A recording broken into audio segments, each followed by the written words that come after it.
Okay, hopefully everyone can hear me. There's no technical difficulties going on. Perfect. All right. So thanks for coming, guys. Once again, so session number 8. Um, uh, Hope everyone is doing well and enjoying their St. Patrick's Day, maybe. Yeah. So and also the time change as well. Hopefully everyone is doing good with that.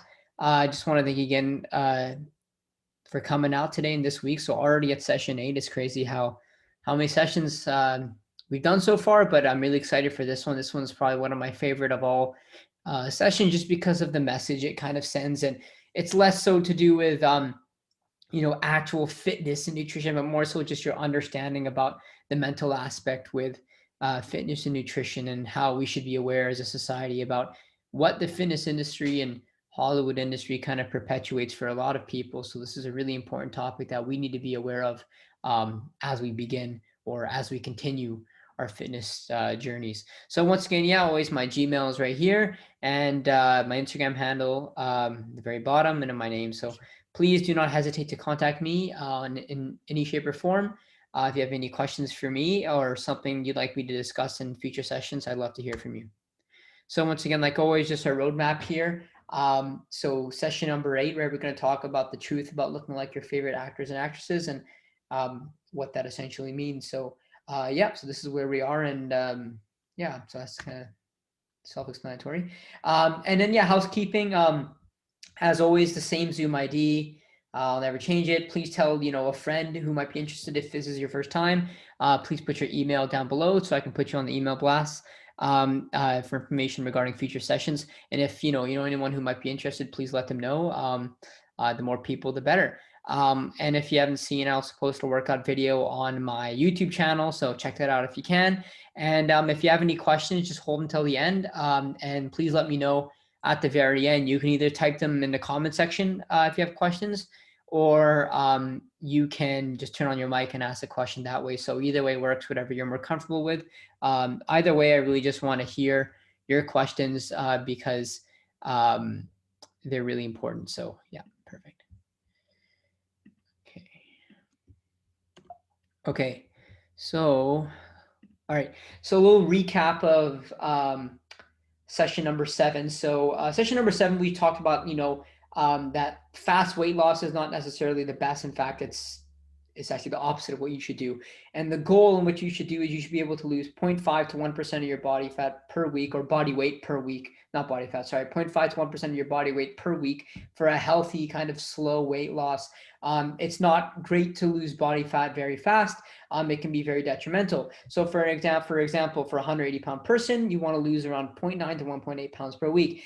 Preferably, the 1% end is a little bit too high. That's when you're kind of risking muscle mass and a lot of the bad effects of fast weight loss. You should be right in the middle. So around maybe a pound a week is where you kind of want if you're a 180-pound person.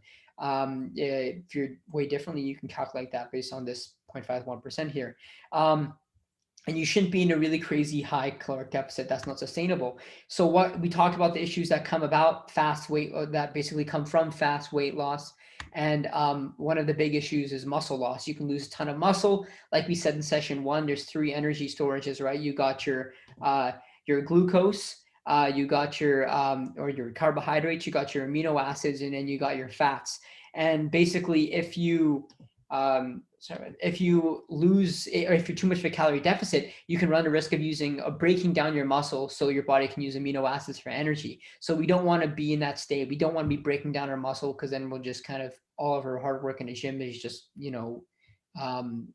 being taken away. So we need to be aware of that. And also hormones like ghrelin, testosterone, estrogen. So ghrelin is a hunger hormone. If you're in a really large caloric deficit, if you're not eating a lot, the hunger hormone ghrelin will come out of nowhere and just punch you in the face and say, I want to eat a lot of food right away, and you'll just binge. So that's an example of fast weight loss. If you do it slow and steady, you won't have these spikes in ghrelin that will just make you eat tons.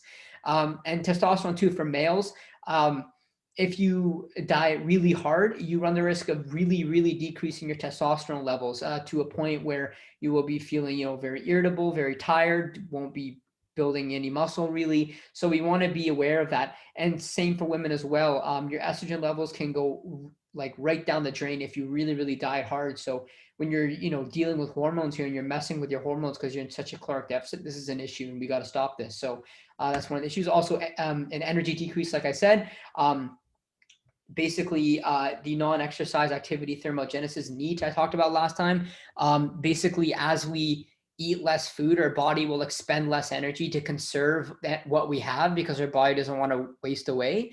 So we'll just kind of have less energy in general, be more sluggish, not feeling like doing things. So the energy decrease is a big part of it. And your body temperature will decrease, just like this and like how I talked about with the non-exercise activity thermogenesis. Our body burns calories and burns it to create a thermic effect so we can do work, we can do things.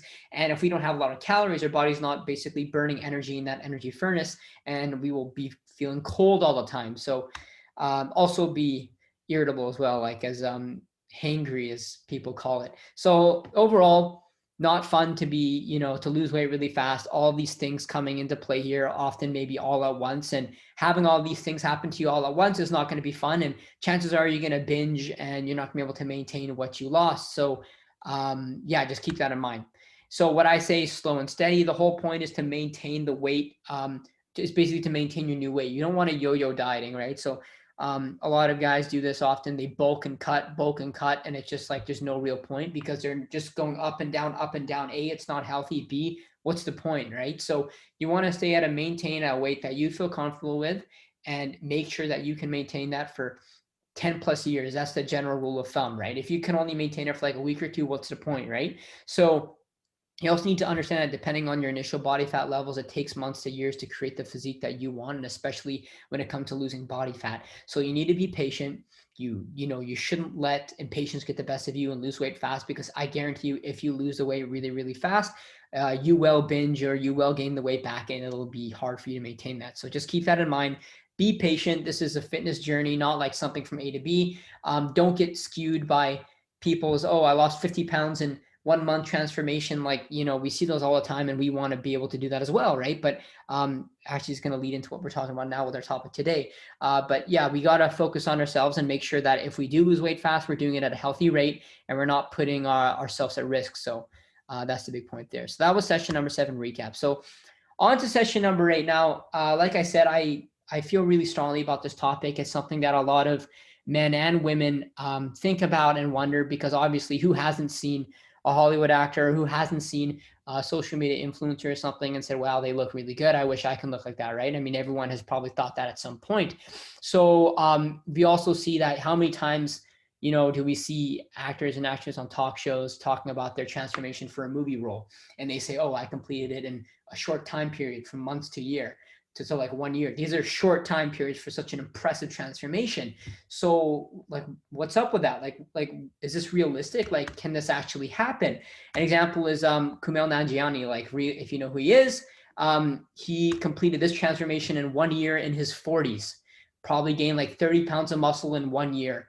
And he's on all the talk shows talking about it. Oh, I ate chicken, broccoli, and rice, and I ate only vegetables, and I did it in 1 year, and I worked really hard. But what's the deal with that? Is he lying? Can anybody do this? And really, you often hear these cliches like, oh, I had a lot of hard work. I train twice a day, 6 times a week. I eat chicken, broccoli, and rice. I woke up at 5 a.m. for cardio every day. What they should say is that I took performance-enhancing drugs along with a great diet and consistent training schedule. So this is what I want to talk about today by saying that this is the truth of the fitness industry. This is the truth of the Hollywood industry, that PEDs, performance-enhancing drugs, are a lot more common than you think. And it's really physically impossible to make these kind of transformations like we see here within like the time frame they're saying, unless they have 1 in a million genetics. And if they really had 1 in a million genetics, they wouldn't be actors. They would be, fitness models or, playing a professional sport, for example. Examples of people who say this and are obviously not, natural or obviously enhanced, are people like The Rock, Zac Efron, Mark Wahlberg, Hugh Jackman, Michael B. Jordan. In fact, it is proven straight up that Mark Wahlberg has been notorious for this. So a lot of these guys who we see in movies, this is not naturally attainable for the average person. It just can't be done unless, you choose to take performance enhancements, or not necessarily it can't be done, these bodies can be achieved, but not in the time frame they're doing it. Like it can't just be achieved in a couple of months. It can be achieved, but maybe years and years, like 5 to 10 years, depending on your genetics and how hard you work. So you need to understand that this is kind of a fallacy.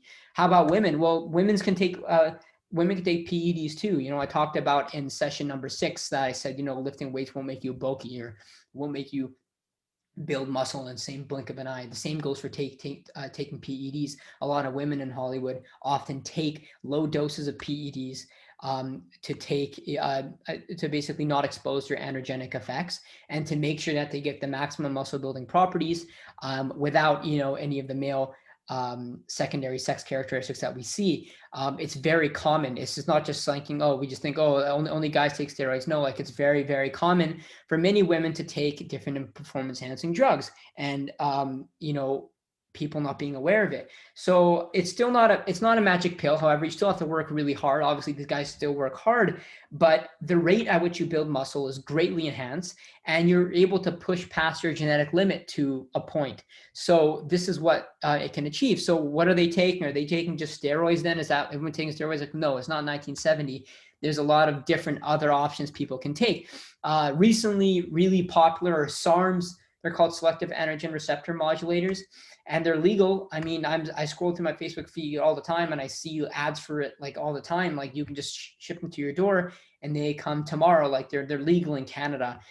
They have the same effects as steroids or any testosterone like enhancements, and the government is only issued them safe for animal use, but this doesn't stop many people taking them.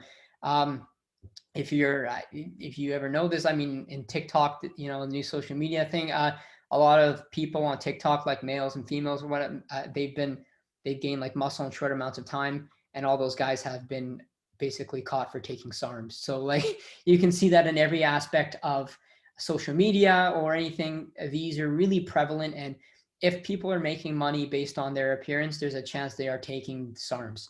So also fat burners too. Women will often take this.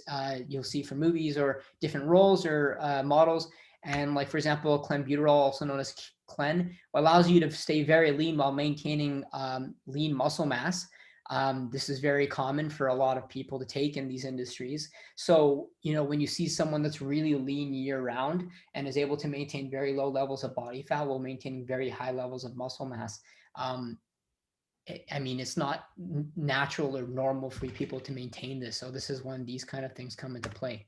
And then HRT, hormone replacement therapy. This is actually legal. This is just actually done through a physician with good intention. You know, naturally people might not be able to produce as much testosterone as they physically should. So then as a medical treatment, they receive hormone replacement therapies. But in the States, for example, there's lots of HRT clinics, and this is when people can abuse this and get prescription for HRT when they clinically don't really need one. So that's just a little bit of the background on that, whether you're interested in it or not. I just wanted you to kind of be aware of these are the things that people can take. It's not just steroids. People take a lot of different things, and it's, you know, for society to be aware of these things, it really puts it in perspective. So why should we talk about this, right? It's not just like a witch hunt, right? I'm not here to kind of say like, you know, this person is taking this bad stuff. We should, you know, we should boycott this. We should not. No, I'm not really doing that. I'm not pointing fingers. I just want to make sure that people are aware of this, because, you know, I don't want to say this person is, you know, taking this person. That's not my goal. You know, that being said, I'm not necessarily against PEDs in general, right? If someone wants to take them, it's their decision, right? As long as they know the health effects, if they know that, hey, this is what it can do to my body, it's ultimately their decision, and it's not me or anyone else's, you know, ability to stop or tell them, you know, you should or shouldn't. They should be aware of the health effects, and whatever they choose to do is what they choose to do. But I am against the use of PEDs in the following situations, right? So in sport competition, where they're specifically banned and you use them in that scenario, or, you know, lying to people, saying that you don't take them when you actually do. You know, it's a lot like people's view of alcohol. So most people don't view alcohol as being bad inherently, but drinking and driving is bad because that's a setting which we're not supposed to use it. Likewise for PEDs here, the setting in which PEDs are used in these two things, in these two areas, this is when bad stuff can happen. And the latter, the second part, the lying to people saying that you don't use them, or when you actuality you do, these industries really take advantage of this. It has really long-lasting effects, and it really hurts a lot of people. It has a lot of secondary effects that we, don't see firsthand. So first, it creates false ideals, right? So a lot of people, members of the fitness industry, movie industry, perpetuate this. It's quite terrible. They say, oh yeah, you can do this, but then they're creating these ideals for people, you and me, saying that, oh, we should be able to do this, but if I work hard enough, I can do it. And then when you do work hard enough, it doesn't happen. And then that's when you get down on yourself. And that's when people get disenchanted and they, feel really bad about themselves. So, it leads the way for body dysmorphia and scams. Like there's a lot of, I don't know if people have seen, V-Shred on YouTube. He's an example of somebody that perpetuates false ideals and saying, you can take this pill if you buy my program, and then you'll be able to lose all this fat and look great. So that's a great example of that. And body dysmorphia, it's a real big issue nowadays for men and women. And we must be aware of this, because what this industry does, what these industries do, is that they perpetuate that you should be able to look like this if you work hard enough. And if you don't get to that level, people feel bad about themselves.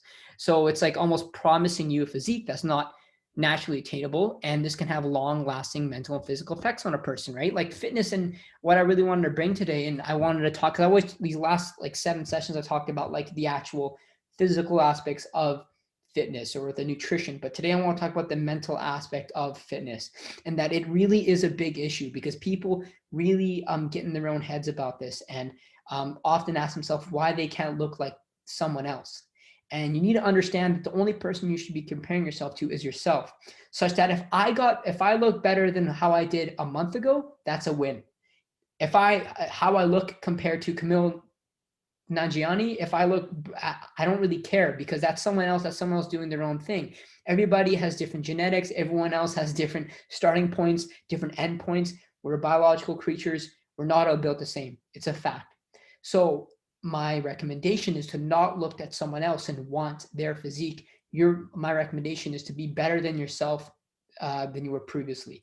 If you're getting better every day, every month, that's a win. Even if it's just 1% better, that's good. That's awesome. You want to get better compared to yourself. You don't want to get better compared to someone else. You shouldn't be basically having someone in the back of your head and essentially gunning for their physique, because you don't know what they're taking and you don't know what they're doing. Okay. So you need to understand that if you really, put it in your mind that you want to look like someone else, that's not healthy mentally at all.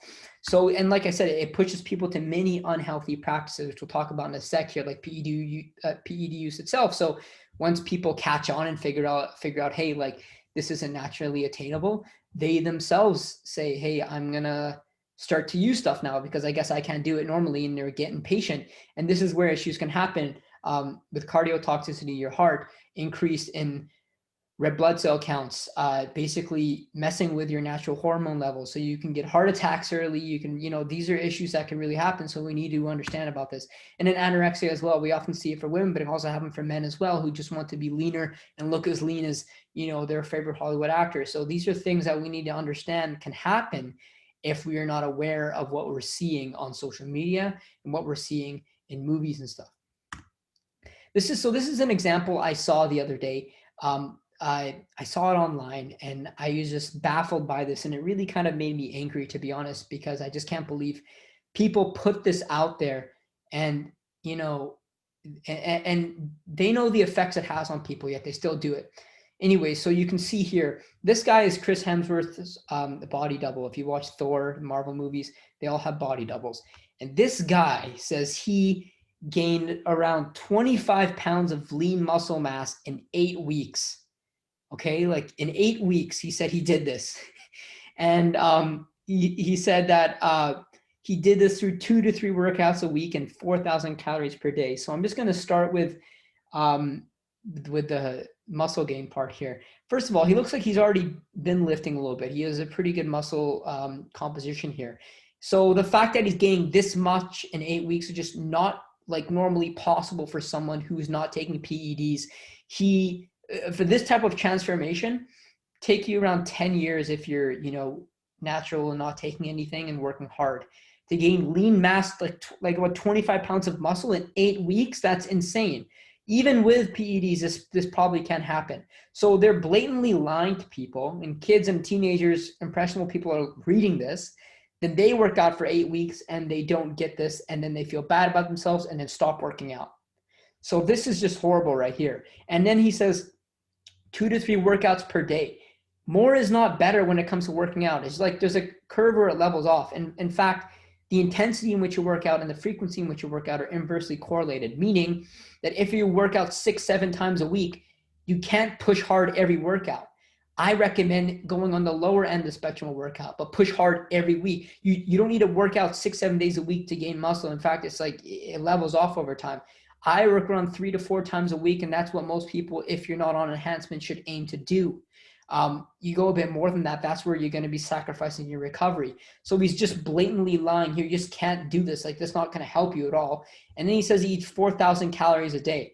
Remember we talked about calories in and calories out. He's obviously eating in a calorie surplus. So you'll be gaining body fat if you eat that many calories. Yet he claims he just gained muscle with body fat. In fact, he got leaner.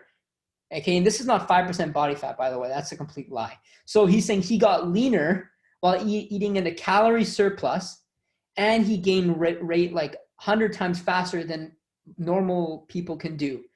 So apparently this guy defies the law of physics, and he also is the most genetically best athlete to ever walk the face of the earth, according to what he's saying here. That's just what he's saying here. So you can see how this is just absolutely horrible, and that people who, younger teenagers or individuals who don't maybe know better may see this, and you can understand the lasting effects this can have. You go in the gym, you go in the kitchen and you eat 4,000 calories a day, and then you'll just gain body fat. And you train 3 times a day and nothing will happen. So then you might be wondering yourself, what's happening? I'm doing exactly like they're saying in this article, but nothing's happening. You get down on yourself, you get frustrated, you stop working out, you become more unhealthy. Your mental state gets worse. You start looking at yourself worse. This is what this can perpetuate. This is a domino effect for many people in our society, males and females. And I showed a male example of this. There's hundreds and thousands of female examples like this, as we know. But the whole point is, whether you're male or female, seeing these things, you should take this with, not even a grain of salt. Just don't even internalize it. Just laugh at these kind of things, because this is just straight up lying, right? You're straight up lying to people, and you're basically turning them a wrong path, which can lead to a lot of issues down the road.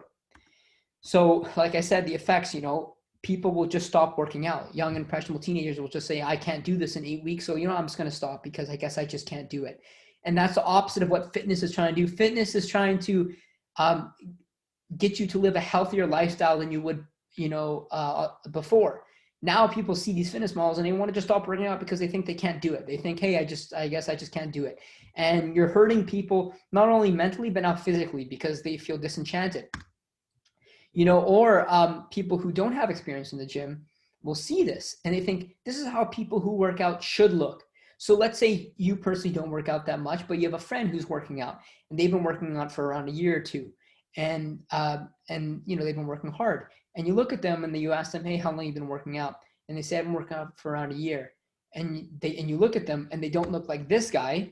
And you might say, well, are you even working hard? And the truth is they are working hard, but you don't understand that this is not attainable. So a lot of people who don't necessarily work out themselves see these pictures and think this is what working out will do to you. And it's almost holding people who do work out to an unrealistic standard and making them feel bad about themselves because they can't achieve what other people normally see in movies and that kind of thing. So if you don't necessarily, lift weights as much as other people, if you have like I said in session like 6 and 7, you should lift weights, everyone should. But if you don't have them in the background, you should not hold other people to these ideals of looking like that, because that's not necessarily attainable in that amount of time. Okay, that's like a 10-year transformation, not an 8-week transformation. And like I said, it really discounts a lot of people's hard work because their views of the fitness industry are so skewed or so changed by the fitness industry. It's like beyond like reparation. People's understanding of how you should look is so skewed. And often you see really crazy things. I was on YouTube the other day and there's a 14-year-old and 13-year-olds taking steroid suspensions called trenbolone, also called Tren. This is one of like the most toxic steroids you could probably take, and will literally be so bad for your heart. But kids who are 14 and 13 are already taking them because they think that's the only way to achieve the physique of their dreams. So this is becoming a really big issue. And these kids haven't even hit puberty yet, but they're taking these really, really crazy high testosterone suspensions that are just kind of scary, to be honest. So you need to understand that this is an issue we need to address as a society, and everyone needs to do their part to make sure that these ideals are not being perpetuated. In fact, I've also seen things too where a lot of parents ask other bodybuilders, you know, for the young girls who play soccer, they're like, what SARMs should I put my young girl on so she can make the team? And this is fairly common. A lot of coaches, you know, get calls from parents saying, I want to put my kid on SARMs because I want them to make the basketball team. I want them to make the soccer team. And I'm not making this up. This is very common nowadays. Like I said, SARMs are very common to get. So both seems that parents and, you know, kids are not understanding the effects of these drugs and not understanding, you know, what's attainable and what's not. So you can be advocates, however, to encourage healthy body ideals. You can be advocates in your community to speak to people and say, listen, if you see someone maybe falling down this rabbit hole of seeing a celebrity transformation, be like, oh, I want to do that in 1 year. Maybe, you know, tell them, hey man, are you aware of what this person is maybe taking? Are you aware of, you know, basic human physiology in the sense that we can't build that much muscle that quick or get that lean or, you know, without feeling horrible. So, you know, we need to be advocates for our community and, you know, advocates for people who are younger than us, right? And for younger kids, we need to almost communicate that, you know, looking like these people is not necessarily attainable. So my recommendation is think of the dream physique you can, whatever that physique is, whatever, man or woman, whatever, and get to half of that. This is coined by, you know, one of my favorite YouTubers, Greg Doucette. So I don't take credit for this, but he basically is trying to say that dream physique that you have, you probably won't get it. And I'm gonna tell you, you know, what you want to hear, not necessarily, you know, and I'm gonna tell you what you need to hear, not necessarily what you want to hear, because a lot of these dream physiques are not attainable naturally. They're attained through PEDs and really unhealthy practices like starvation, other things like that.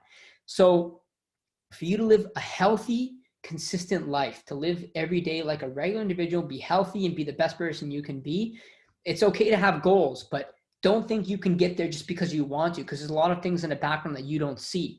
So get to half of what you really want.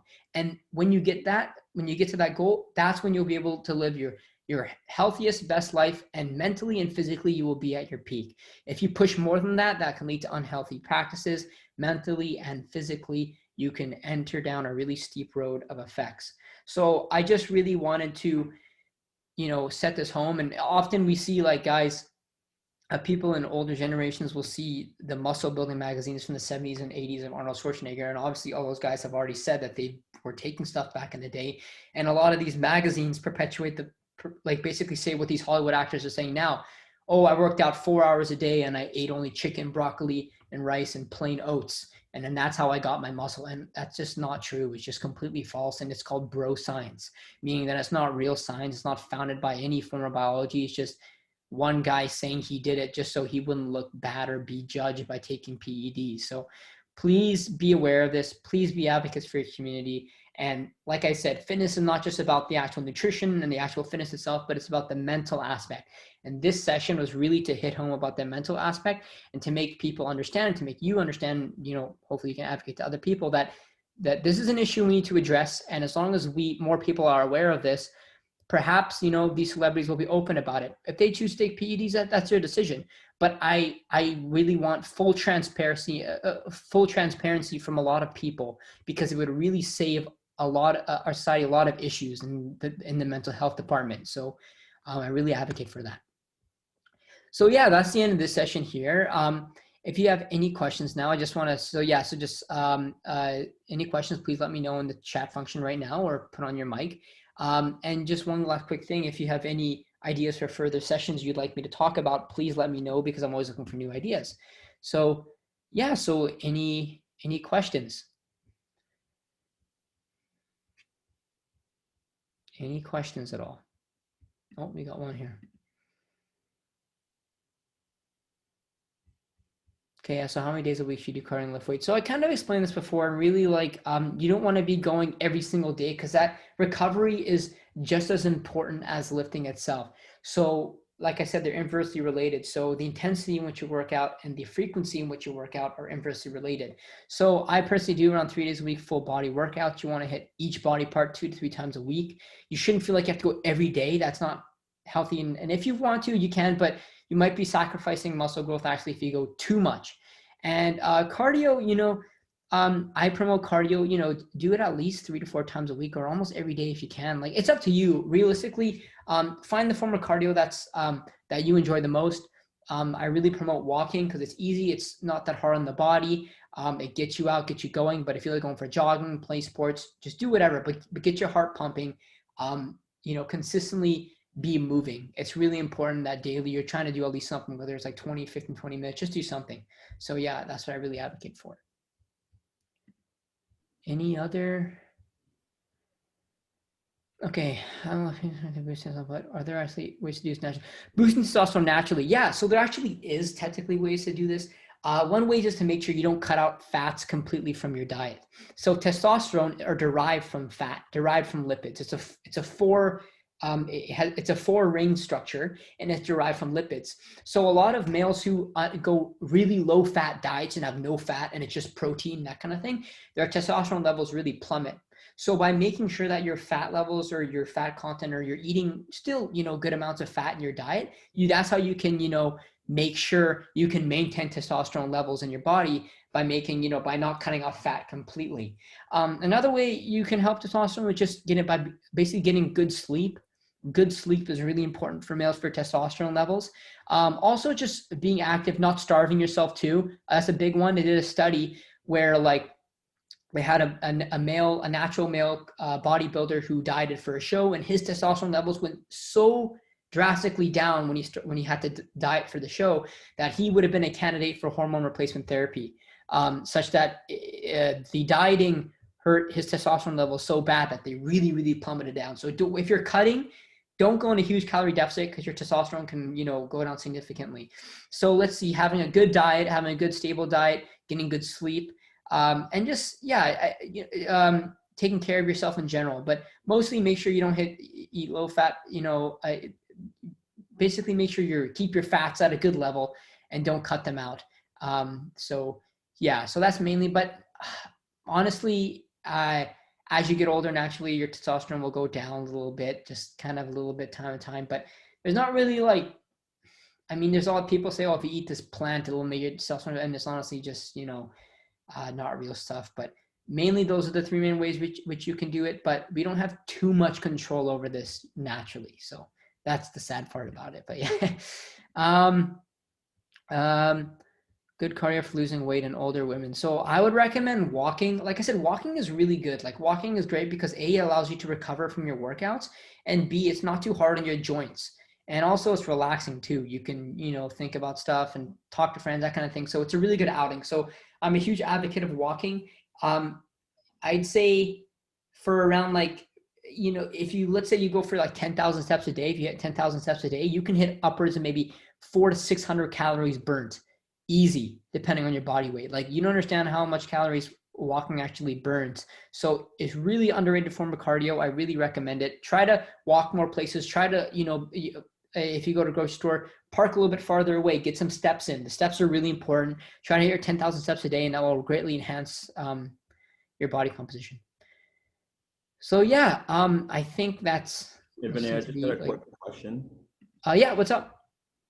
So in terms of cardio, this kind of relates to the last question, but would there be an optimal schedule in terms of factoring cardio on the same day as you lift weights, or if you alter one day lifting weights, the next day doing cardio? Is there any sort of peak programming in terms of that, or what's your opinion on that? Yeah, so basically, depending on your form of cardio, right? This is why I like just doing kind of walking, because it can be done daily without maybe sacrificing recovery. So let's say I would usually recommend, if you wanted to go for a walk before your weight training session, that would be okay. But let's say your form of cardio is a run or a jog or a high intensity cardio, I would not do that right before your workout. In fact, I would probably do that after your workout. Do the cardio after your workout if it's like an intense jogging and whatnot. But if it's walking or something like that, you can do it daily, and you could do it even before your workout itself.